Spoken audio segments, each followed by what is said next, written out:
Já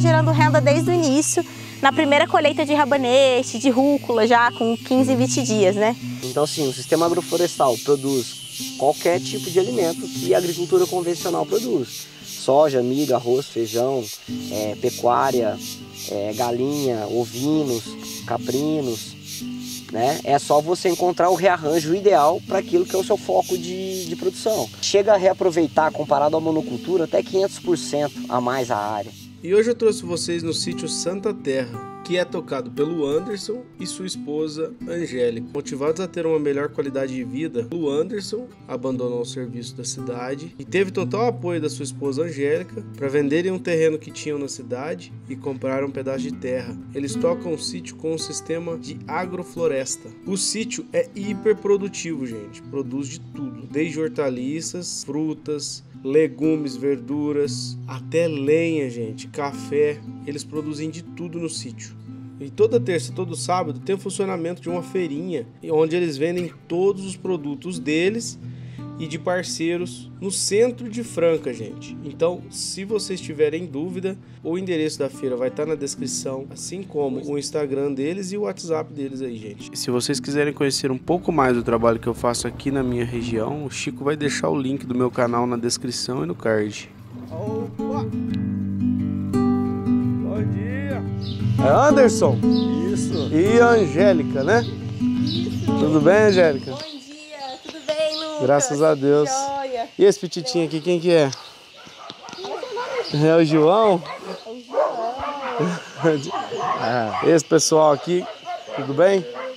Muito prazer. Tudo bem? Prazer. Rafael e Débora, né? Isso, nossos voluntários aí. Sou o Anderson. Anderson. Tô vendo que vocês prepararam até um cafezão, né? Vamos tomar um café, gente. Aí, gente, ó. Agora é hora de eu passar vontade no vocês, ó. Só coisa boa aqui na mesa, hein? Só Ó. de amigo mesmo. Eu vou dar uma parada aqui na gravação e a gente já volta já.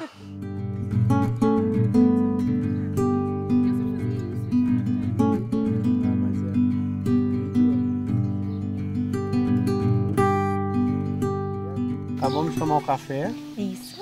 Eu queria que você contasse um pouco da história de vocês aqui. Conheci o Anderson fazem 9 anos que a gente tá no relacionamento. Eu fazia um ano, mais ou menos, a gente... Dentro desse nosso primeiro ano de namoro, a gente sempre gostou muito de natureza. A gente viajava muito, ia muito pra cachoeira, acampar.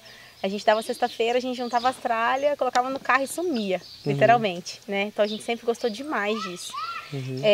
Até mesmo eu falo que foi uma época muito importante onde eu conheci essa proximidade com cuidado com a alimentação, sabe? Porque eu até falo muito, quando eu como uma comida que eu gosto muito, eu falo que é comida de camping pra mim, que tem uma memória afetiva de quando a gente senta todo mundo, os amigos em volta da fogueira, e aí todo mundo espera aquela comida ficar pronta, sabe? A comida fica muito mais gostosa. Ou cada um faz uma coisinha, né? Então também. eu acho que isso aí foi um início, assim, dessa relação, dessa proximidade com o alimento, né? E a gente sempre ouvia falar nessa questão da agricultura orgânica, mas a gente não tinha nenhum zero tipo de conhecimento, de convivência, não teve assim, produtores na família, nada. Via muito o Anderson sentindo muito mal também pelo trabalho que ele exercia, sabe? Dentro de uma fábrica, assim. Ele ficava super inquieto, não dormia à noite, muito ansioso, acordava de madrugada, ia trabalhar, sabe? Então, assim, não tinha uma qualidade de vida, né? Assim, para a sociedade, ele estava fazendo, tipo, todo mundo fala, você estudou, formou, tá seguindo carreira, tá indo bem, aí teoricamente que a sociedade fala, poxa, é isso que deve ser, né? Mas ele tá na indo realidade, certo, mas na vida dele ele não estava feliz. Ele não estava feliz com isso. E aí ele foi, por acaso, acompanhar um amigo, o Thiago, que é nosso irmão. Foi acompanhar esse amigo em Brasília, lá no Sítio Semente, no João. E aí ele voltou enlouquecido, né? Voltou enlouquecido falando disso. Nossa, eu vi um monte de alimentos lá, tipo, de caminhões e caminhões de comida saindo comida sem veneno, abundante, um lugar que é um deserto, né? Com água, tipo, conseguindo plantar água, conseguindo produzir. Aí ele falou, funciona. Dessa forma funciona. Plantar né? água que você fala. Porque a é agricultura que... convencional orgânica, a gente vê muito que é uma tipo de agricultura que não funciona muito, né? Que tira muito do solo, não dá muita comida pro solo, igual o sistema que a gente faz aqui no sítio, né? Então aí a gente viu nessa forma, poxa, isso é o futuro, né? Isso, na verdade, isso é salvação para todo mundo pega para plantar. Sistemas agroflorestais, a gente consegue eliminar a fome, assim. A gente ficou tão apaixonado com isso, que aí a gente veio, ele veio conversando, depois eu fui lá conhecer também, e aí ficamos dois com vontade de fazer isso. E aí meu sogro tinha ele foi mandado embora nesse meio tempo, o Anderson, tinha tido uma crise na época, foi mandado embora. E aí o meu sogro tinha esse terreno, que era uma horta convencional. A crise era financeira do momento. Era uma crise do momento, assim, aí ele acabou sendo mandado embora. E eu continuei meu trabalho, eu trabalhava com rádio, né? E aí, até inclusive, foi muito importante para mim também, o pessoal lá do meu trabalho, que deu muito apoio pra gente. Cara, a gente teve muito apoio de família, de amigos. A gente fala que a terra não é só a gente, é muita gente que deu um apoio. E aí meu sogro, ele falou, não, tem terreninho lá, pode plantar lá, vamos tentar fazer. E ali virou uma floresta, né? E aí tinha um amigo nosso, o Daniel, ele falou, não, vocês precisam de mais área, vocês vão plantar lá no meu sítio. Deixou a gente plantar lá em Claraval. E aí o Anderson, a gente ia lá, buscava as coisas, juntava com os pedidos da horta e fazia as entregas, que a gente sempre trabalhou com cliente final. Montava cestas e entregava na casa das pessoas. Né? E aí a gente foi fazendo isso, aí como era meio longe, aí meu sogro também, ele falou, poxa, esses meninos não vão desistir, eu vou ajudar eles. Mais ainda, né? Porque eles nossa, não tem nem o que falar dos pais do Anderson, assim, poxa, não tem... Nada teria acontecido se não fosse eles. E aí ele falou, não, vocês vão, então vamos pegar essa horta e o terreno de vocês e vamos trocar no sítio, numa propriedade. E aí a gente começou a procurar chácara, a gente ficou um ano procurando, mais de um ano procurando. Na época vimos vocês mais de conseguiram 20 fazer propriedades. alguma coisa parecida com isso, trocou um terreno na cidade desse sítio. Essa mesma horta a gente trocou nessa propriedade aqui. Nossa, sabe? Um beleza, terreno da hein? cidade. Porque aqui, cara, não tinha, pra você ter noção, não tinha pista dupla pra vir pra cá, era pista simples. Não tinha esse pontilhão pra entrar, não Tudo tinha isso estrada foi na com o propriedade. A gente entrava pela propriedade do vizinho. Tinha só a casa e a represa. Então, assim, tudo que foi construído aqui foi o que a gente fez desses anos, né? Então, era propriedade rural, ela é muito mais em conta do que se for comprar uma chácara na cidade, né? A gente foi ver chácara na época, a gente falou, nossa, absurdo, né? Não tem como, muito caro. E aí a gente acabou conseguindo vir para cá. E aqui a gente está há 5 anos, que aí a terra é nossa mesmo, né? E me conta, como é que foi a escolha do terreno? Aqui é um sítio, qual que é o tamanho daqui? Aqui a gente está com 3,5 hectares, né? 30 mil metros. 35 mil. 34 mil metros, pouquinho, né? E aí a gente ficou aí um ano e meio aí procurando sítio, na internet, jornal, indicação, dando volta, procurando e, cara, fomos caçando, procurando. Ficamos aí um ano e meio visitando propriedades quase todo final de semana. Aí achamos um cantinho aqui, né? A água, a região. Então, a água aqui do sítio, ela vem de onde? A gente é 2 minas, né? Não tem poço. São das matas que tem ao redor. Então a gente tem 2 captações. Uma de uma mina direta que a gente bebe e a outra é uma captação de um córrego, né? Então a gente, lógico, sempre tenta respeitar o que a gente pode tirar de água, né? Também. E na realidade acaba sendo às vezes até um fator limitante para a produção, né? Porque aí a gente, tanto na escolha de variedade, na quantidade de plantio, para que a gente não esgote a água também, né? Que é um fator limitante. O sistema que vocês usam aqui no sítio é o sistema de agrofloresta, né? Isso, agrofloresta ou sistemas agroflorestais regenerativos ou sistemas agroflorestais sucessionais, vamos dizer assim, tem vários nomes, né? Porque o pessoal fala muito, na legislação, agrofloresta é você colocar 2 árvores, já é considerado como agrofloresta. Um café, um abacate, um café com uma manga, Quando etc. você já mescla a cultura ali no caso. Isso, então todo ano que passa, ou a cada dia, ou a cada segundo que passa, o nosso solo está cada vez mais fértil, né? Porque devido a esses princípios que acontecem na floresta, né? A cobertura de solo, a sucessão vegetativa, acúmulo de matéria orgânica, né? Florestas tropicais são produzir o dobro de biomassa de uma floresta de clima temperado, por exemplo. E o nosso solo tem um dobro de vida, né? Eles falam assim, o solo brasileiro é muito pobre em nutrientes, mas esquecem de falar que o nosso solo é muito rico em vida, né? Muito rico em biologia. E essa biologia do solo, esses micro-organismos, se alimentam da matéria orgânica. Então a gente utiliza desse processo de produzir biomassa com algumas variedades, né, que são muito boas de poda, por exemplo, aquela árvore que você corta e rebrota, a gente coloca algumas dessas árvores estrategicamente dentro do sistema, para que a gente faça bastante poda, acumule bastante biomassa. Quando a gente acumula bastante biomassa, é a vida, vamos dizer assim, o alimento para a vida biológica. Quanto mais alimenta, mais ele disponibiliza nutrientes. Então, cada ano que passa, a gente está acumulando mais matéria orgânica, né? Acumulando mais vida nesse solo e tendo um solo cada vez mais fértil, né? A gente utiliza também o princípio da estratificação, que a gente fala, que é a necessidade de luz de cada planta. Estratificação chama? Isso, é tipo assim, o quanto de luz aquela planta precisa ou o quanto de filtragem de luz aquela planta precisa. Igual quando a gente tem uma planta que está lá no meio do quintal, recebendo aquela luz o dia todo, ela está sofrendo. Você vai lá, coloca ela no cantinho da garagem, pega só o sol da manhã, a planta fica feliz e tal. Ela agradece. Você acertou ali a iluminação que ela gosta ou da onde ela é natural. Então o que a gente faz? A gente sabe que tem plantas que precisam de muita luz, outras um pouco menos, um pouco menos, um pouco menos. Então ao invés de usar, vamos dizer assim, sombrite, a gente usa uma planta para sombrear a outra. Aí isso aí ajuda tanto vamos dizer assim, da planta se sentir em casa, vamos dizer assim, né? Dentro do que é ideal para ela. Então, assim como nós, seria uma planta menos estressada. Uma planta menos estressada tem uma chance pequena de ficar doente, igual a gente. Então, a gente não está estressado, está com a imunidade legal. A gente, vamos dizer assim, somos mais resistentes. E isso acontece com a planta também. E no caso da nossa região, que é muito produtora de café, né? O café, por exemplo, a gente fala que ele é extrato baixo. Ele precisa de uma luz bem filtrada. E essa filtragem da luz que a gente proporciona para dar o ambiente ideal para o café é a mesma sombra que vai proteger da geada, é a mesma sombra que vai proteger de um sol muito forte, né? Então a gente pensa muito assim, da onde aquela planta é nativa, e aí a gente tenta replicar o ambiente dela aqui no cultivo agrícola, né? Então a agrofloresta não é um reflorestamento, né? Tem gente que confunde. Confunde e acha que a gente está reflorestando. Mas na realidade a gente está usando os princípios de uma floresta para fazer agricultura. Acima de, vamos dizer assim, não acima de tudo qualquer coisa, né? Mas o foco principal com certeza é a produção agrícola, né? É vocês tirar o sustento daqui. Isso.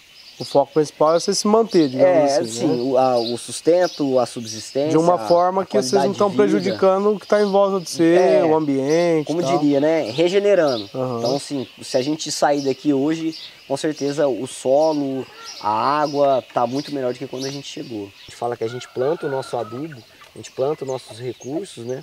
Lógico que como a gente começou com hortaliça, por causa dessa renda, entre aspas, rápida, esse giro rápido, né?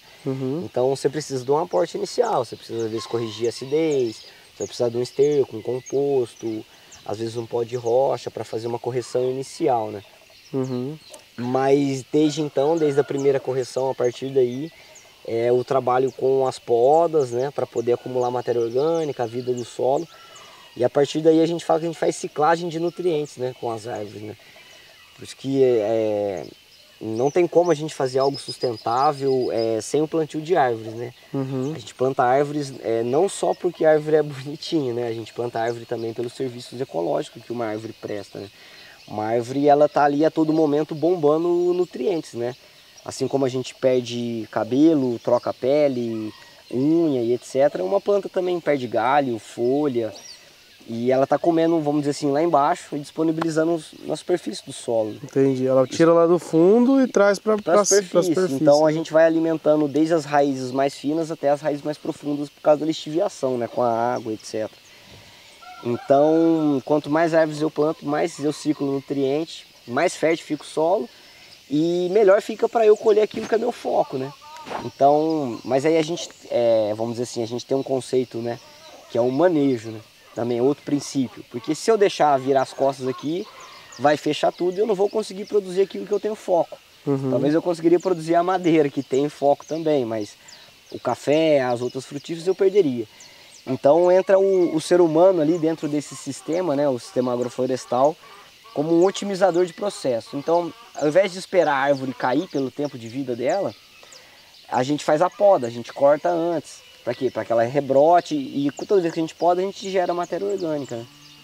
E aí a gente vai acertando a iluminação. Então, quanto mais o ser humano está dentro do sistema, observando, analisando, fazendo podas, acertando iluminação, deixando o sistema adensado e não abafado, você consegue otimizar ainda mais esse processo e acelerar esse processo de regeneração do solo, né? E mais colhe, porque está gerando mais matéria orgânica, que seria, vamos dizer assim, o nosso adubo, né? Uhum. Então, quanto mais o homem está lá dentro, mais podando, observando, ajustando, mais respostas ele tem. Para poder ilustrar um pouco aqui o trabalho que a gente faz no sítio, a gente sempre, até mesmo por conta que era um pouca mão de obra, era só eu e o Anderson, a gente sempre entrou com início de áreas de módulos, né? Que são as linhas de árvore e as linhas de roça. Toda essa área aqui no início era uma área de hortaliça, que a gente já colheu hortaliça antes. Vocês vão ver lá para cima que toda a área que a gente introduz, a gente já aproveita a iluminação, já entrando com hortaliça e já gerando renda desde o início, na primeira colheita de rabanete, de rúcula, já com 15, 20 dias, né? Então é bem legal, todas essas linhas de árvore já é plantado no início junto com as hortaliças, né? E aqui o foco do sítio, no geral, é café, madeira e fruta, né? Que a gente quer colher para o futuro. Então essas áreas aqui onde a iluminação já começa a ficar um pouquinho mais fechada, a gente já introduz o cafezinho, que gosta dessa luz mais filtrada, né? Aí a gente cria microclima pro foco do sítio mesmo, para criar aquela planta da melhor forma, igual o Anderson falou mesmo, sem gerar muito estresse e produzir bem. Tudo isso aqui que vocês podem ver já é rebrota do eucalipto, que vem sempre quando a gente vem manejando para entrar mais luz, até para poder entrar com culturas mais exigentes, né? Que gostam mais de luz, enfim. A gente já vem manejando. Igual a gente fala assim, toda planta ela veio de uma floresta. Uhum. E só que a floresta ela tem estágios, né? Então, por exemplo assim, se a gente pega uma área que foi degradada ou que fez um desmatamento, o que acontece? A primeiro vem plantas de colonização, são plantas que gostam de muita luz, que se espalham e tal.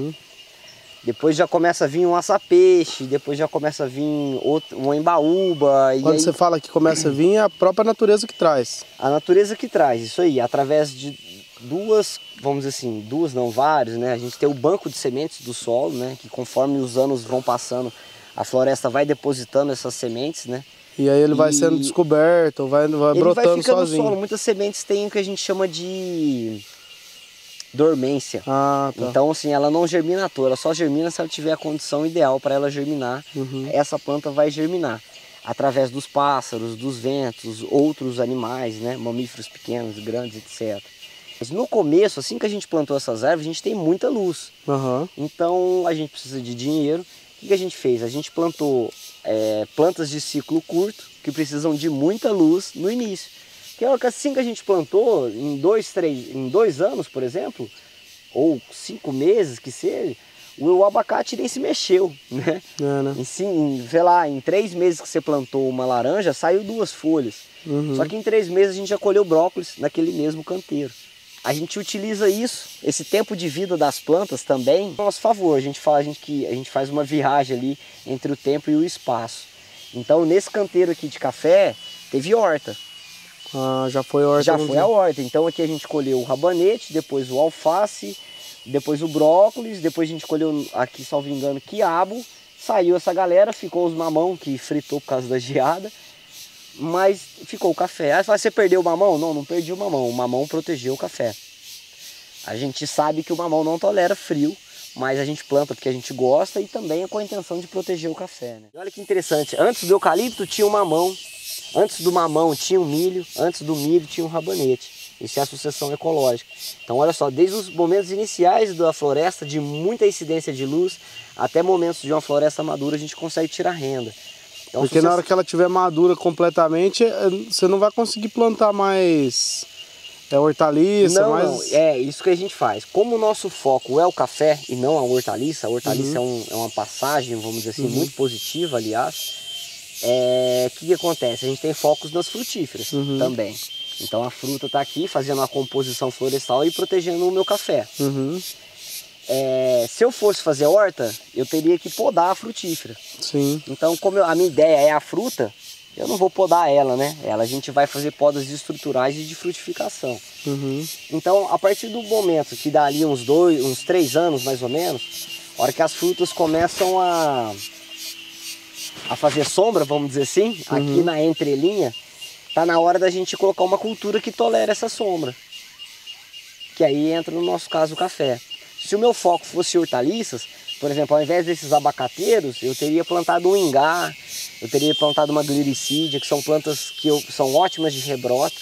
E aí eu conseguiria fazer luz aqui a hora que eu quiser. Isso quem define é o perfil do sitiante, do produtor, né?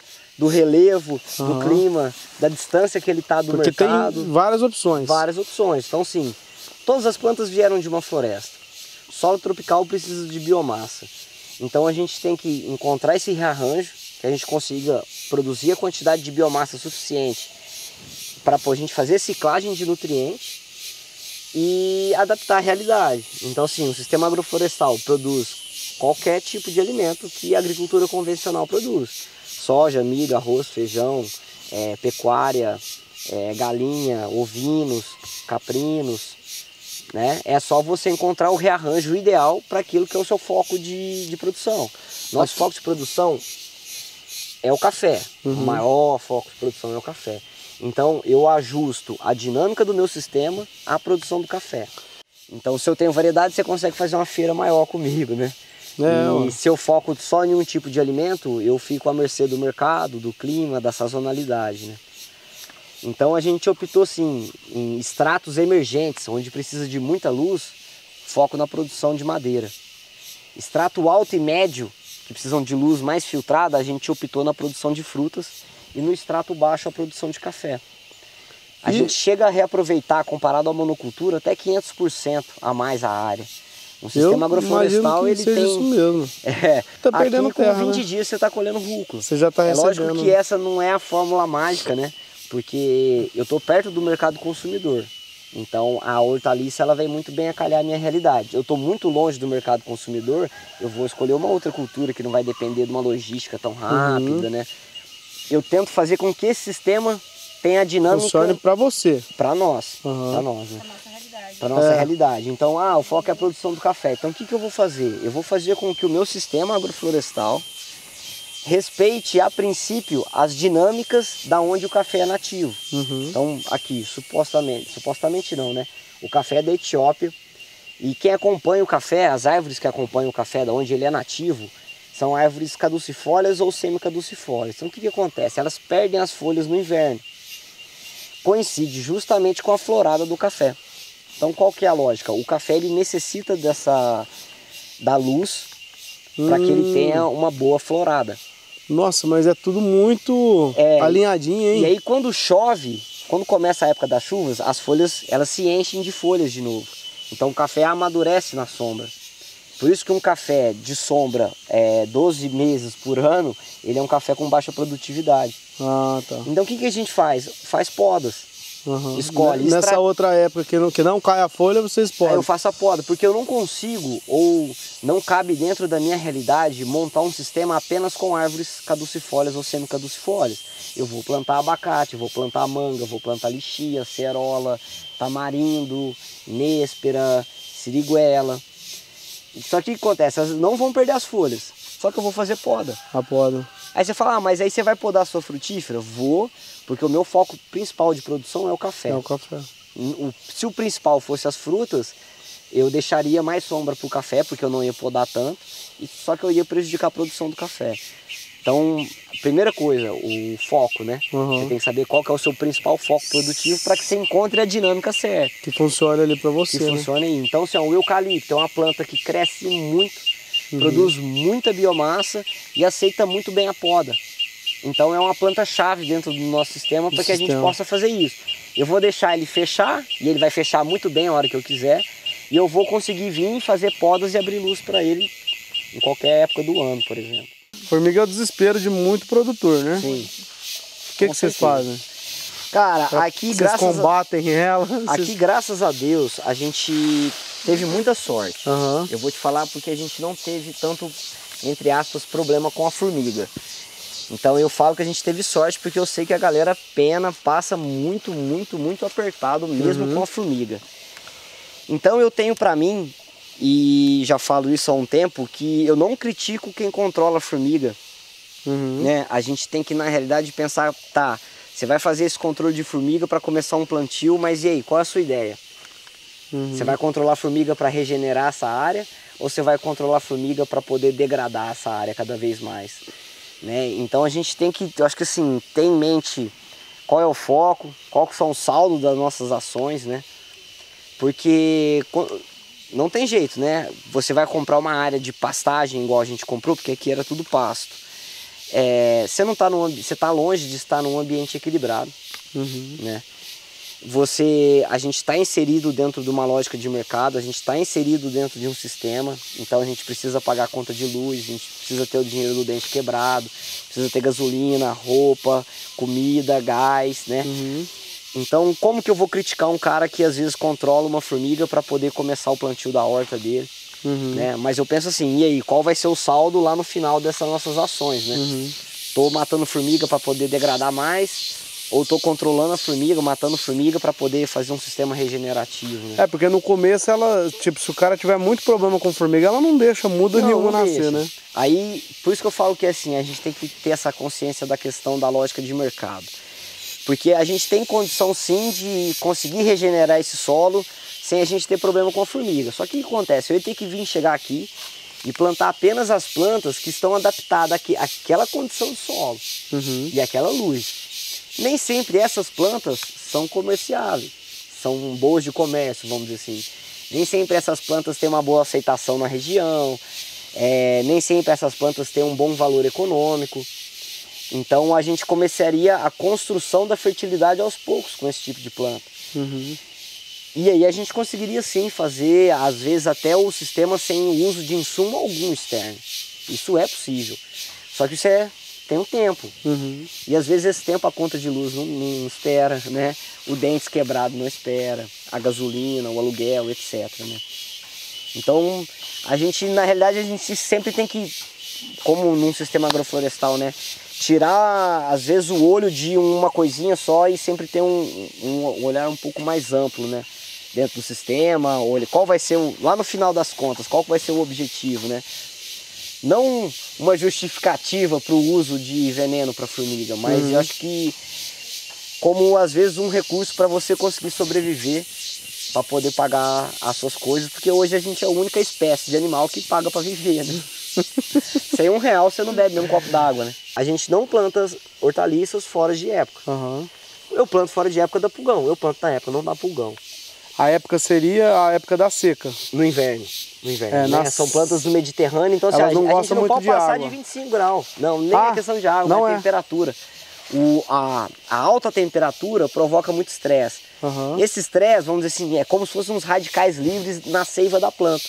Ela fica com uma concentração de açúcar muito grande. Onde o pulgão vem nada de braçada. No inverno isso já não acontece. Então você tem um índice de ataque de pulgão muito menor. Nos lugares onde a gente vê, onde a banana está indo muito mal, onde a moreira acontece. Será que a luz está ideal? Será que a água está ideal? Será que a condição de solo está ideal? Né? Então assim, se tem alguma hortaliça ou alguma planta muito atacada, a gente elimina a planta. E animal silvestre, não... É bom. Não, é bom, mas eles, sei lá, não prejudicam de alguma forma... O tatu dá um pouquinho de trabalho aí na hortaliça, sabe? Na época da hortaliça. Nas hortaliças, mas é tranquilo. Na realidade, a atração da fauna é um dos princípios nossos. Porque é muito engraçado, o Ernest também fala, vou citar muito ele, quem planta nativa é nativo, a gente brinca. Porque o que acontece? Toda vez que eu planto aquilo que eu gosto de comer, então eu estou plantando banana, eu estou plantando amora, estou plantando pitanga, acerola, pássaro e a fauna adoram essas frutas. Toda vez que eles vêm aqui, eles trazem sementes de fora. Então, por exemplo, é muito engraçado, o nosso foco de produção a gente incluir o palmito Jussara.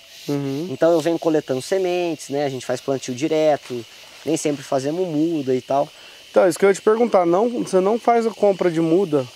Algumas sim, né? Por exemplo, citros enxertados a gente compra. Citros é... Laranja, limão, mexerica. É as cítricas, chama citros. Isso. O... Tipo citros no geral, assim, aí todas aquelas plantas cítricas. Né? Essas vocês compram porque elas já vêm... enxertado. Só o limão cravo que não. O limão China, né? Porque eles são esse aí é muito adaptados, né? Então olha, a gente já até cria um consórcio. Ó. O limão China ele é extrato médio, médio-baixo. Então ele gosta de uma luz filtrada. Você pode reparar, olha a sanidade dessa folha. Num ambiente onde a gente vai falar, não, isso aqui não produz... Não, ela tá um verde bem escuro, né? Não é? E aí, olha só, no mesmo saquinho eu já planto palmito Jussara. Nossa! Entendeu? No mesmo saquinho. Por quê? O palmito Jussara, como é que é interessante a gente saber de onde vem a planta? Fala assim, durante 3 anos da vida dele, ele gosta de uma luz muito filtrada. E do 3º ano em diante, ele rompe as barreiras das outras folhas das árvores e precisa de muita luz. Então a gente sempre planta ele debaixo de qualquer outra planta, no caso. E a sombra dessa planta vai dar sanidade e qualidade de vida para a Jussara romper depois. Então olha aí, tipo, no mesmo saquinho da muda, a gente já tem, vamos dizer assim, um aproveitamento de quase 200% da área, né? 2 culturas em, aqui ó, 4 centímetros uma da outra. 4 centímetros de uma da outra. E legal que no futuro, o que eu vou fazer? Eu vou ralear esse eucalipto. Por quê? Porque quem vai substituir esse eucalipto na composição florestal é a Jussara.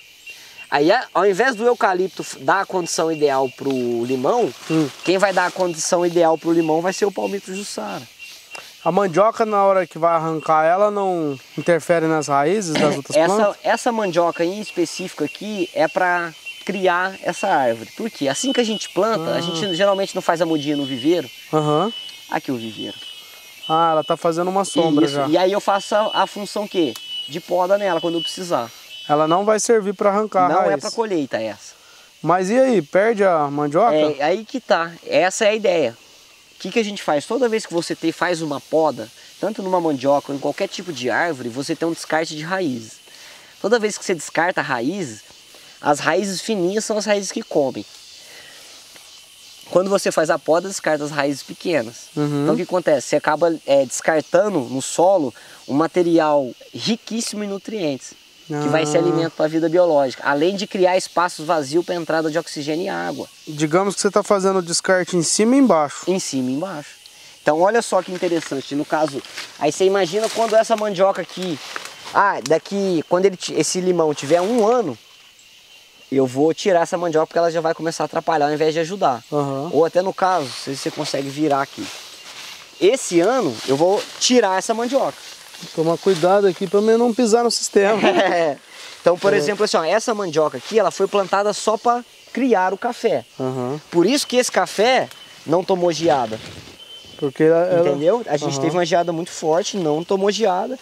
E esse café, a gente gasta por pé de café, durante 2 meses no ano só que a gente irriga. A gente gasta 800 ml a cada 2 semanas. Por pé de café. Não. 800 ml de quê? De água. De água? A cada 2 semanas. Nossa! É o que a gente gastou para irrigar. É extremamente pouco. Isso. Por quê? Produção de microclima. Eu tenho uma galera aqui em cima, não tem? Protegendo. Principalmente do sol, não esquentar o solo. Que é o que você falou de estar descoberto. Isso, lá atrás, se eu tenho sombra no solo, o que acontece? Eu tenho um solo frio. Fresquinho, né? E todo mundo aqui evapora. A folha é como se fosse a nossa pele, ela transpira. Se eu tenho o solo frio, o ar frio não desce, transpirar menos. Eu seguro mais a umidade aqui, transpiro menos. Muito legal. E além de ter barreiras físicas de várias alturas, fazendo com que a umidade fique mais dentro do sistema. Muito legal. E além de plantar esses carinha que acumulam muita água. Esse aqui ele puxa bastante água para ele. E depois o que a gente faz? Poda ele e disponibiliza ele, ó. Volta como um banco de água para a planta. A gente corta ele no meio, ó, e deposita aqui. Se você olhar aqui, parece que acabou de irrigar. Tá molhadinho o chão. Molhadinho o sol. Então a gente preserva mais a vida biológica. E olha só, eu não falei que a gente tem que fazer uma poda para poder abrir luz pro café? Ele vai florir ali para beirada de agosto, que é na época muito, muito seca. Ele já tá com já tá com o chuminho. O fruto, né? É. Aqui já é o fruto. Peraí. Ver se tá focando. É, ó. Aqui tem já uns frutinhos, gente, ó. Essa variedade sua aqui, qual que é? É o arara. Arara? É arábica, né? E dentro do arábica a variedade dele é o arara. Entendi. Aí que eu falei, vai florir lá para agosto, onde é muito, muito seco. Toda folha transpira, perde água. Então assim, se a gente for parar para pensar, eu tenho um sistema que consome uma água danada. Que eu tenho uma densidade alta, diferentes alturas. Em agosto, na época mais seca do ano, onde eu preciso de mais luz, o que a gente faz? Faz toda a poda. Essa poda não é úmida, a gente deposita no pé do café. Eu faço com que o meu sistema em si necessite de menos água, porque eu tirei bastante folha, então eu tenho menos área para transpirar. E peguei toda essa umidade da poda e disponibilizei para o café. Então assim, cada ano que passar eu vou acumular mais biomassa. Quanto mais biomassa, mais resiliente vai ficar meu solo em relação àquela amplitude muito alta de tanto de temperatura quanto de umidade. Então cada ano que passa eu necessito de menos irrigação. Muito legal. A propriedade de vocês aqui, ela é de comprido aqui. As duas cercas são a extremidade dela. Como se fosse uma tripinha aí, vamos dizer. Porque ali acaba, naquele pedaço ali, já onde tem aquele pasto, já não é seu não, já é vizinho. Não é nosso. Aí a gente está até esse ano aí plantando a nossa cerca viva, vamos dizer assim, né? Então já aproveita a cerca viva para produção de madeira, né? Aqui é a matinha que você falou que faz divisa, é ali na ponta ali. Isso, então a água que a gente bebe, por exemplo, vem dessa mata aí. Sem a mata talvez não teria água, no caso. Não tem dúvida. A horta ali onde a gente tem essa área mais antiga, teve um olho de água que brotou, sabe? Um olho de mina, né? Então assim, quer dizer, era-se água antes, né? Rios, floresta, antes. E aí a gente tenta fazer essa recuperação plantando comida, né? É bem legal isso. E essas coisas que vocês aprendem foi curso, igual vocês falou que fez com o... Com o João Pereira, em Brasília. João Pereira? É, João Pereira, um dos nossos professores, né? A gente tem ele, tem o Henrique Souza, o Namastê, tem umas referências, né? Então, esse Ernest que todo mundo fala dele, quem mexe com agrofloresta, fala do Ernest. Sim. Ele ainda dá cursos e tal? Eu acho que ele tá dando mais cursos mais avançados agora, deixou a galera já para dar mais os cursos iniciais, né? É porque ele fala muito nele porque foi ele que sistematizou mais o sistema, vamos dizer assim, de uma maneira em que a gente precisasse... A gente acabou desaprendendo a observar muita coisa, né? A gente vê muito a floresta como algo estático, na realidade é algo extremamente dinâmico. Então ele acabou sistematizando algumas coisas para que fique fácil a gente produzir comida, vamos dizer assim. Porque eu tô levando o que você, vamos dizer assim, mais consome durante toda a sua vida, né? O seu combustível, aquilo que te dá nutrição. Então a nossa ideia é que essa relação fique próxima, fique uma relação de confiança, né?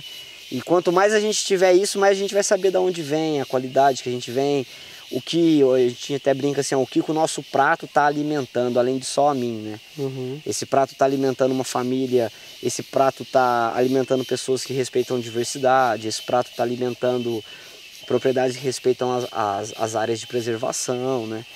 Porque as pessoas distanciaram muito o campo, né, da cidade, e na realidade está extremamente interligado, né? Aqui, ó, a gente tem banana, ó, laranja, café, banana, mamão, guapuruvu, palmito jussara, eucalipto, pitanga, outro guapuruvu, depois tem café, jaca, aí ó, pitanga, ali na frente tem tamarindo, leucena, banana.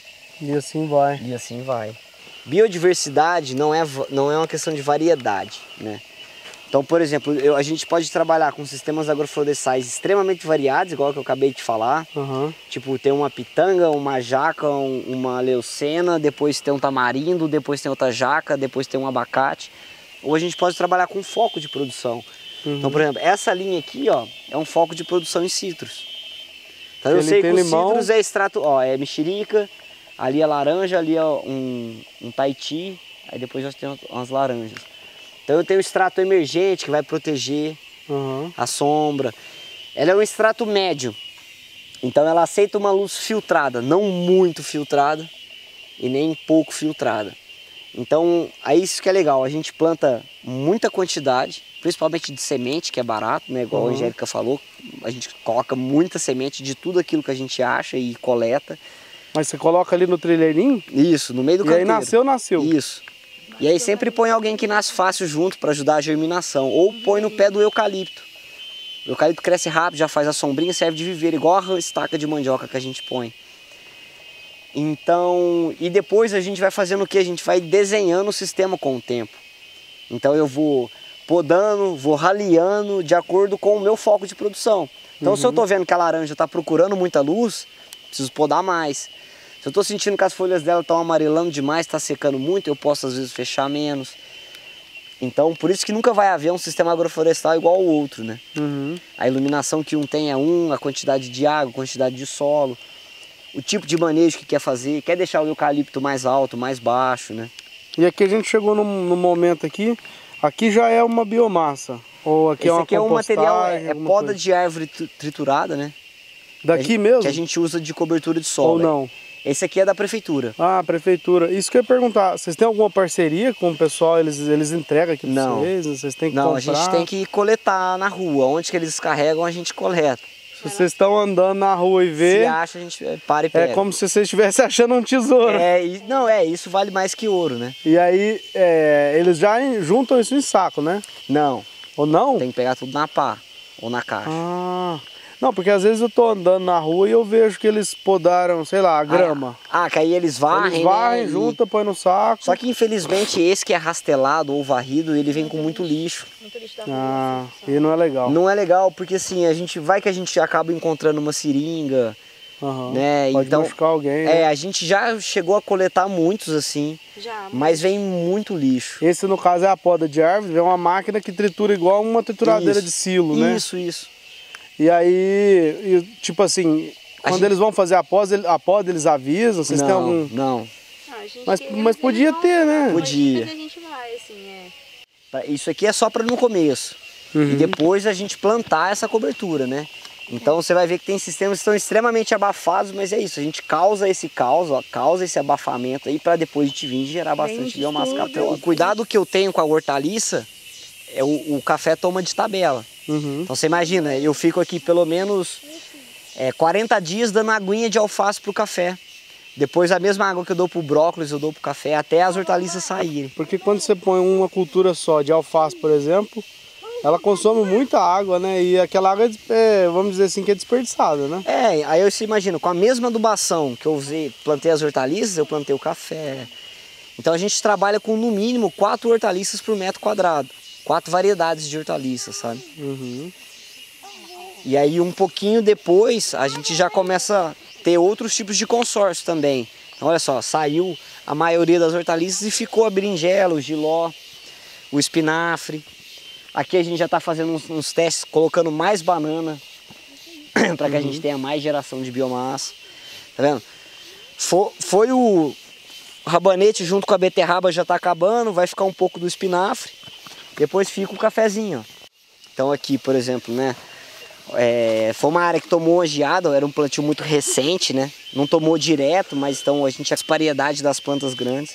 Então aqui, ó, no mesmo berço, né? Teve as hortaliças, feijão guandu, café, amora. Esse aqui é palmito jussara, ó. E esse aqui é uma leguminosa que chama cajamirim, que é ótima para poda também. Você falou um negócio que eu acho muito legal. Você falou berço. Muita gente fala cova. Cova, né? Cova é onde enterra. Cova onde acabou a vida, né? Acabou a vida. E aqui a gente está querendo começar, né? Muito legal. Muito legal. Então aí olha só, aqui tipo aqui, ó. Aqui, né, foi um berço semente. Olha só, um quiabo que ficou da outra vez, né? Então, olha só, essa mandioca ela não tá colada no café. Então essa mandioca é para colheita, não é aquela mandioca para poda igual eu te mostrei lá embaixo. E essa toda espinhuda aí do lado? Essa aqui é a paineira. Paineira. Essa vai servir de biomassa também? Biomassa, microclima, atração da fauna, né? Porque ela flore. Então a gente tem essa preocupação também de a gente conseguir plantas com floradas diferentes em épocas diferentes do ano, né? Para que a gente consiga, vamos dizer assim, ter uma atração de polinizadores durante o ano todo, né? Quando esse sistema tiver totalmente maduro, digamos assim, eu imagino que macaco aqui é o que mais vai ter, né? E nós? Já vem, já, né? Vem sim. E pode ser um atrativo pro pessoal que vem cá, né? Com certeza, e fora assim, que eles trazem sementes, né? Também, né? Que nem aqui, ó, por exemplo, aqui é um jequitibá rosa. Esse foi vocês que plantou ou não? Esse não. E depois eu vou te mostrando que você vai ver, você começa a perceber várias coisas que vão nascendo que não foi a gente que plantou. Uhum. Por isso que eu tava falando, até não sei se eu concluí, mas da amora, por exemplo. Então a gente quer plantar jussara. E aí a gente percebeu que o tucano gosta muito de jussara, do mesmo jeito que ele gosta muito de amora. Uhum. Então você vai reparar dos plantios pra cá, a gente tem amora em todos os canteiros. Vamos mostrar. Aqui é a fezes de algum animalzinho, né? Olha o tanto de semente que tem. E essa semente você consegue identificar se é pitanga? Nossa, eu não sei o que é, viu? Mas eu vou plantar. Vai, né? Com certeza. Porque aí você já faz o plantio agora. É. Não podemos perder tempo, não. Você vai descobrir daqui a um tempo. Ah, sim. Eu falo que a gente só conhece uma planta depois que a gente planta ela. Aqui, no caso aqui, esses berços aqui de mandioca, né? Que aqui é umas ruas de mandioca. Aí aqui tem mandioca, e batata tem doce. Feijão vermelho, batata doce é do cultivo anterior, fica um pouquinho. E aí aqui ainda não saiu ainda, mas entre duas mandiocas tem açafrão, a cúrcuma, né? Uhum. E aí, me explica uma coisa, aqui debaixo da rua aqui tá passando uma mangueira? É, aqui eu coloquei um gotejo. Gotejo. Então assim, dependendo da cultura e do estágio que tá, eu troco a irrigação. Então nesse estágio aqui eu não uso aspersão mais. Não tenho tanta essa necessidade. Se eu tivesse folhosas, aí com certeza eu estaria aspergindo, vamos dizer assim. Né? Uhum. E aí eu lembrei da pergunta que eu queria te fazer. Vocês têm interesse ou pensam em automatizar de alguma forma? Tipo assim, pôr um sensor na terra? A irrigação ou é automatizada. Ah, já é? Já é automatizada, né? Uhum. Mas a observação ela no olho vai mesmo. Mais do que qualquer outro tipo de sensor, né? Porque beleza, eu posso estar mantendo em X% a umidade da terra e não precisar de tanto, sabe? Eu sou muito mais a sensibilidade, então a gente vem acompanhando. Pôr a mão na terra ali mesmo. A gente vem acompanhando e vem traçando alguns padrões, né? Uhum. Então começa a mudar, a umidade do ar está muito baixa ou está muito alta, ou muda a estação do ano, com mais luz, menos luz, tudo isso a gente vem ajustando, sabe? Uhum. Muito legal, cara. E aqui, essa cultura aqui é uma cultura que eu vejo a turma que mora em sítio e tal, eles falam que é muito bom, né? A mandioca ela é bem comercializada. Não, né? Ela tem um mercado muito bom, né? É saída rústica, boa, né? Ela é rústica, é brasileira, adaptado demais, né? Então é muito boa. A gente passou aqui, pulou, mas tem uns abacaxis, né? Tem uns abacaxizinhos aí, até assim, ele já produziu. Uhum. E eu acabei deixando para ele soltando mais mudas, né? Porque aí, a partir dele aí, eu tô espalhando abacaxi em outras áreas. Né? Aqui é cebola. Aqui é alho poró. Alho? Alho poró. E o tomatinho cereja aqui só no comecinho, né? Mas ali é cenoura também, esses né? aí é os que os passarinhos vai semeando, vai plantando, vem na compostagem, né? Aí a gente não arranca, deixa, porque, uai, né? Chega aqui de boa, tem um tomatinho para comer. É isso aí, ó. Docinho, né? O abacaxi tem uma peculiaridade que a turma planta coroa, mas não é o certo, né? Não, o bom é a muda, né? É igual essa mudinha aqui, é o ideal, né? Aqui, ó, aqui, a partir daqui eu colhi o abacaxi e esse aqui é uma muda, ó. Então a gente vem aqui e arranca, né? Olha, ela solta facinho. Aí a gente dá essa limpadinha aqui, ó, antes de plantar. E ele é meio que sem vergonha, né? Não precisa, tipo aqui, ó. Você já pode enfiar ele no chão, né? Ele é uma planta muito rústica, né?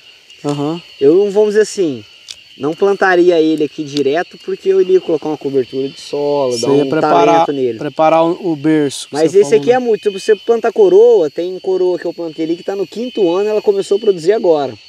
Já assim. E tem muda assim que eu plantei que com 8 meses está produzindo. Olha, gente, que diferença. É muita diferença, que é o abacaxizinho, ó.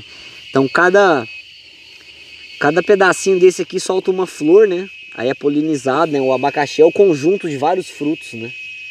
Cada um desse aqui é um fruto diferente, então ele precisa ser polinizado. Aqui está muito predominante a mamona. Ela libera na terra um nutriente específico também, né? Microclima e produção de biomassa, a gente mais específico a mamona. E ela tá muito aqui por causa desse estágio do sistema. Uhum. Ela já não sobrevive àquela sombra que o café sobrevive, entendeu? Uhum. Então como a gente tem um sistema mais novo, que você pode reparar até que quem está predominando na altura aqui é a banana. Uhum. E a banana é um cara médio dentro do sistema, vamos dizer assim, né? De média altura. Então a mamona, ela é desse estágio. Daqui a pouco ela, pela sombra, pela condição, ela sai. Uhum. E a gente vai ralear ela. E ela vai servir de biomassa vai também, servir né? de biomassa. Então olha só, tipo assim, ó, exemplos de berço. Isso aqui é um berço, ó. Tem, ó, eucalipto. Aí no pé do eucalipto a gente plantou a mamona. A gente colocou a amora. Aqui, ó, isso aqui é jacarandá mimoso. Isso aqui é gliricídia. Aí essa que é a gliricídia? É, tem eu vi ela num vídeo da Embrapa, lá do sisteminha da Embrapa. Ah, sim. É uma planta que serve para... É uma leguminosa, tipo a leucena. Para alimentação de gado, para cobertura. Isso, também. Pra... Versátil demais, sabe? E olha aqui, jatobá, ó. Olha. Aí, aqui do lado, a gente já tem outro berço, ó. Só que aí aqui, com as mesmas sementes, olha só. Aqui já nasceu o abacate, mamona, ó, eucalipto. Aí aqui tem, ó, jacarandá mimoso. Tem um jacarandá Bahia. Aqui, ó, tem guanandi, também que vai madeira, ipê de jardim. Então a gente planta isso tudo junto. Se eu deixar, o que vai acontecer? Vai abafar, vai vir um fungo, vai vir a cortadeira. O que eu venho aqui depois e seleciono o melhor. O mais sadio. Mamão aí do ladinho também, né? Mamão, cadê ele? Esse aí não é mamão? Esse aqui? Não. Pro lado aí. Esse aqui? O outro, mais um. Do lado desse aí. Esse aí não é mamão, aqui, não? ó, verdade, ó. Nem eu tinha visto, né? Ó. Tem uma mãozinha aqui, outro jatobá. Então eu tenho a possibilidade de escolher se eu vou deixar esse ou aquele. Uhum. E quanto que custou essa semente? R$0. Quanto custou essa semente? R$0. Essa R$0. A única coisa que tem gasto aqui foi o eucalipto. Isso aqui é... Porque ele efetivamente você comprou a muda. Oi? O eucalipto eu comprei a muda. Então a gente vai fazendo berços de sementes com frutíferas ou não.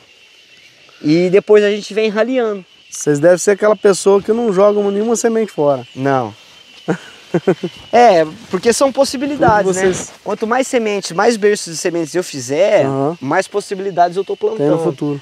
Então, mais no futuro eu consigo ter o poder de escolha. Se eu vou deixar esse, se eu vou deixar aquele. Se o sítio fosse muito grande e você quisesse implantar o sistema nele todo, talvez se tornaria inviável, né? Não, eu trabalharia outro tipo de desenho. Ah, entendi. Entendeu? Então assim, porque eu falei assim, essa particularidade desenho mais fácil. Muito mais fácil, menos adensado. Otimizaria talvez a produção de biomassa com o capim, né? Então o jeito tem. E tem, não. Esse sistema é desenhado para atender as necessidades do Anderson e da Angélica de acordo com o nosso mercado. Tamanho de propriedade, com as ferramentas que a gente tem, com a condição de investimento que a gente tem, quantidade de mão de obra, né? Então, sim, todo o sistema ele é desenhado de acordo com a sua necessidade e realidade, né? Então, esse sistema que a gente está aqui é um sistema, vamos dizer assim, que viria muito bem a calhar para uma propriedade de agricultura familiar pequena. Porque aqui nesse sistema que eu desenho não entra trator, não é para entrada de trator, por exemplo, é tudo poda manual. Então se a gente fosse uma propriedade grande, a gente faria um outro tipo de desenho. Eu uso 4,5 metros entre uma linha de árvore e outra, talvez a gente usaria mais para poder passar o trator, para roçar, né? Que nem aqui, o meu desenho que eu fiz é para roçar de roçadeira, costal. A gente poderia fazer um desenho para roçar de trator. É o caminho que ela faz aqui, você trabalhando com ela. Então assim, o tanto de banana que eu uso numa propriedade grande, não sei se eu usaria esse mesmo adensamento, às vezes outro. Aí a gente mudaria a variedade, sabe?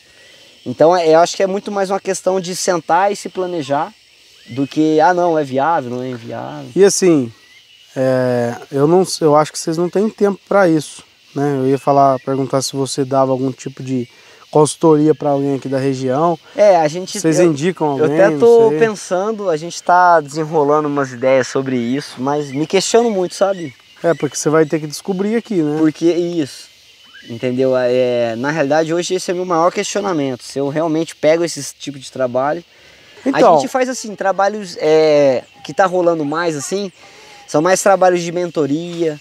A gente está fazendo visitas técnicas que a gente fala. Então a gente vai na propriedade, a pessoa, eu tenho ideia disso. Então a gente está passando parâmetros. Não, isso Vamos indicar, sei lá, sentido do canteiro, quais variedades, indica alguns consórcios que já estão meio estabelecidos na região. Assim, ó, à esquerda, a gente tem uma linha de árvore com foco na produção de manga. Só que vocês viram, por que a gente não tem um café aqui? Porque as minhas frutíferas de interesse comercial estão tudo petitinha ainda. Então eu tenho luz. E todos esses que estão pro alto aqui, a gente pode podar numa boa. Que não vai... Que vão rebrotar. Não vai Porque, ó, sofrer, o meu foco de produção aqui é a pitanga. Nessa rua. Nessa rua. Só que entre uma pitanga e outra, quer ver? Tem outra pitanga aqui, ó. Eu tenho uma amora. Aham. Por quê? Porque a amora, ela produz muito antes do que a pitanga. Aí dá pra você fazer o lance lá da geleia. Então eu já começo a colher aqui, antes com o meu foco de produção. E a amora, o lance dela é a geleia mesmo, que não dá pra estar vendendo ela. A gente vende fresca. Vende fresca também? Fresca. Dá um trabalhinho pra colher, mas a gente vende fresca. E essa variedade sua é aquela grandona ou aquela menorzinha? A gente tem umas 4 variedades de amora aqui. Porque eu acho aquela menorzinha a mais saborosa que tem, Ela é mais saborosa. Ela é mais saborosa. Eu não sei se ela... A outra, ela tem um pouco menos de açúcar, né? Parece. Isso. Não dá pra ter tudo, né? Uhum. Porque senão seria sacanagem, né? É igual Daquele tamanho com a doçura da pequenininha, você tá querendo demais. Igual o morango. Eu já ouvi dizer que o homem selecionou o morango fazendo ele deixar de ser doce, né? Escolhendo a beleza dele. Né? Aí escolhendo aquele que aguenta tanto tempo de geladeira, aquele que aguenta tantos quilômetros de transporte, né? E aí a gente tem um morangão que às vezes não... Duro eu não falo o que é produzido aqui, mas no convencional ele é sem graça de tudo, não tem doce, não duro. Tem... Né? Deixou de ser macio, porque antigamente você pegava, dependendo como você pegasse, você amassava todo mundo, né? E ele é duro justamente para aguentar o processo, né? O transporte, né? Então, a hora que as pitangas crescerem e tomar porte, a amoreira, que aceita muito bem poda, ela vira produção de biomassa. Ou eu tenho a possibilidade, não, deixa essa pitanga aí, já era, vamos focar na amora. E aí, entre eles, ó, os eucaliptos para produção de biomassa. Aqui, ó, jacarandá mimoso para madeira. Esse cara aqui é um ingá para produção de biomassa. Aqui, ó, palmito jussara como futuro, né?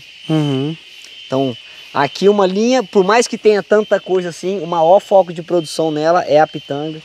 Essa aqui, por mais que tenha toda essa galera, que a gente fala que essa composição, o foco de produção é a manga. E eu não tô nem vendo as mangueiras. Porque elas estão petitinhas. Mas lá, acabei de ver uma pequenininha ali no chão, ó. Tem uma aqui, ó. Ali mesmo, ó. Acho que foi essa que eu vi. E o foco é ela. O foco é ela. Olha. Ela tá sendo... Então tem ela ali e eu tenho ela a cada 8, 9 metros, quer ver? É pra ter uma outra aqui no meio dessa turma aqui. Aqui, ó. A gente tem uma outra mangueira aqui, ó. E a gente... tá, entendi. Vi, acabei de ver. Tem uma manga aqui, tem outra ali. E a gente tá falando aqui dessas plantas convencionais. Mas a gente não falou das punks, né? Que é as não convencionais. Essas vocês têm procura também? A gente tenta introduzir, não tem tanta procura, né? É um pouco resistente, né? Nem, por exemplo, olha aqui. Esse aqui é o Major Gomes. Major Gomes, ou Maria Gorda, ou Furatacho, ou 14 horas, 16 horas, perdão.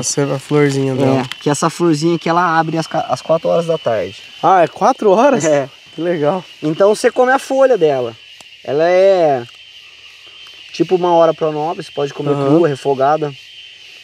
Para sanduíche é uma delícia. Aí a gente vende beldroega, vende aquele almeirão roxo. Vocês levam para oferecer? A gente leva para oferecer. Na realidade a gente mais dá de brinde pra galera aí conhecer. Para experimentar. E tal, tentar introduzir ela. Foco produtivo, assim, sabe? Porque elas vêm de graça para vocês, né? Na realidade, né? Vocês tentam, na moda do outro, ganhar o cliente, né? Ganhar o cliente, disponibilizar. E aí é legal que, tipo assim, ó, tudo da feira que não é comercializado é doado pro banco de alimentos da cidade. Que aí, através da Secretaria de Assistência Social, disponibiliza para as famílias em maior vulnerabilidade aqui na cidade. Entendi. Que é o que sobra. Isso. Seria o que sobra, né? É. Esse que tá nascendo aqui é alguma espécie de maracujá? Então, esse aqui? Não, esse é cipó mesmo. Um cipózinho. Esse aqui é uma linha de árvore com foco em siriguela. Essa aqui é a siriguela. Eu lembrei de uma coisa que eu queria te perguntar. Pode falar. A gente falou da formiga, mas tem também a lagarta da borboleta. Essa não dá muito Não, nunca tivemos muito problema. Não. Porque às vezes se ela ataca uma planta só também, né? A gente às vezes teve ataque de borboletinha assim e lagarta na rúcula. Mas é porque tava judiado o canteiro, assim. Ah, tá. A gente tem todo mundo, toda essa galera que todo mundo tem medo, a gente tem também. Tem. Mas eles não chegam a ser um problema pra gente. Essa aqui é aquela framboesa, né? Ou morango silvestre. Ah, que legal, cara. Tem umas frutinhas aqui, ó. Experimenta pra você ver, é uma delícia essa fruta aí. Nossa, tá macinha. Então é até a de onde colher, né? Por causa dessa delicadeza dela, né? Olha só. É um morango mesmo. Chama morango silvestre. Isso aqui a gente vê em filme. Eu não sei se é os ursos que comem. Não é um parecido? Eu falo que isso aí a gente só vê aquele picolé framboesa com aroma artificial idêntico ao natural. De morango não tem nada. Nossa, que legal, cara. Então é o mesmo esquema. Ela não é uma planta que gosta de muito sol. Então a gente usa a mesma área para produção de madeira. E ela deve ser parente do morango, né? No mínimo. Ou não? Mas isso aí você me pegou agora, hein? Caramba, porque a flor é parecida. Né? O gosto é parecido, só a folha que não, né? Olha só, e ela tem muito espinho, né? Muito espinho mesmo. Então acho que é isso aí que assusta um pouco da turma produzir, sabe? Mas é muito espinho. O certo de produzir são esses arbustinhos, assim. Olha, não sei se o certo, mas o que vem encaixando funcionou para vocês. Nosso manejo, né? É, porque eu fui numa casa, tinha acho que dela, só que uma que fica preta. Ah, essa aí é a Amora miura. É uma outra variedade. É a variedade a gente dela. quer plantar ela também, mas mais pra frente. O da mulher virou um arbusto. E ela vai subindo, né? O da mulher virou um arbusto. Até vou pôr o link do vídeo aí pro pessoal, se quiser ver. O dela virou um arbusto que ela fala assim, não tem mais o que eu fazer aí. Não, isso aqui se deixar, fecha. Ela falou. Se deixar, fecha. Você pode reparar que ela é porque ela sai andando no chão, né? Ali, ela é sempre muito bem podada. Aqui, ó. Aqui ela já tá saindo longe, né? Aí, ó, bem no meio, ó, tá vendo? E às vezes pode ser sementinha ou pode ser a própria raiz que andou, né? É a própria raiz. Ela domina mesmo. Se deixar, quer dizer, se deixar ela domina com certeza. E aqui o foco é madeira. Framboesa e madeira, dá pra ter os dois. Legal, fácil. cara. Porque na floresta é assim que elas ficam, né? No caso, Sim. né? No pé de alguma árvore, certo, só que aí, né, a gente não passaria aqui no meio de jeito nenhum. É isso, cara. Ó, agradecer você, eu vou encerrar seu vídeo. Eu quero fazer um vídeo com a sua esposa também. Ainda não desisti de gravar. Não. E falar pro pessoal que quiser conhecer um pouco mais do trabalho de vocês, está entrando no Instagram, né? Se você puder repetir novamente. Sim, dá uma olhadinha no nosso Instagram lá, @Sítio Santa Terra. O site www.sitiosantaterra.com.br. Vocês atendem, tem uma feirinha em Franca, né? Que funciona quais que é os dias da semana? A gente está fazendo feira nas terças e aos sábados de manhã, lá na Rua do Comércio 2373, na hamburgueria Pangeia, junto com a cafeteria Zaz. Então dá para ir lá, fazer a feira, tomar um cafezinho especial e uma vez por mês escutar um artista local aí de Franca. Cara, a gente é muito feliz pelos amigos que a gente tem e o que esse tipo de cultivo trouxe pra gente, as pessoas que esse tipo de cultivo trouxe. Então, antes de tudo e qualquer coisa, isso aqui é formado por pessoas, né? Então, o salve vai para todo mundo que ajuda, que fortalece, que joga o lixo na lixeira, que se compra do produtor local, não só aqui em Franca, mas de qualquer lugar, né? Porque quanto o cara tá ajudando o meio ambiente, tá ajudando a todo mundo, né? O ar que a gente respira é um só. Se acabar a água, vai acabar para todo mundo, né? É isso aí. Então é só agradecer a todo mundo mesmo. A você aí pela oportunidade da fala. Se eu tiver esquecido de te perguntar alguma coisa, se você quiser me... Não, acho que a gente falou bem, né? Abrangiu bem.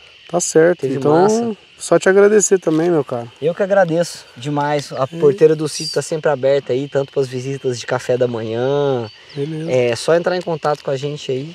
Fechado. Tamo junto.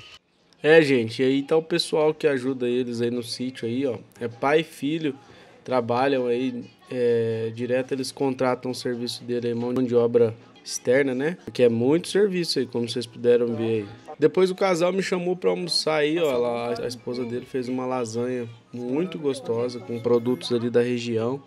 O almoço tava uma delícia, agradecer de novo, viu? O almoço tava muito bom mesmo, meu filhinho dele sentado do meu lado aí na mesa, gente.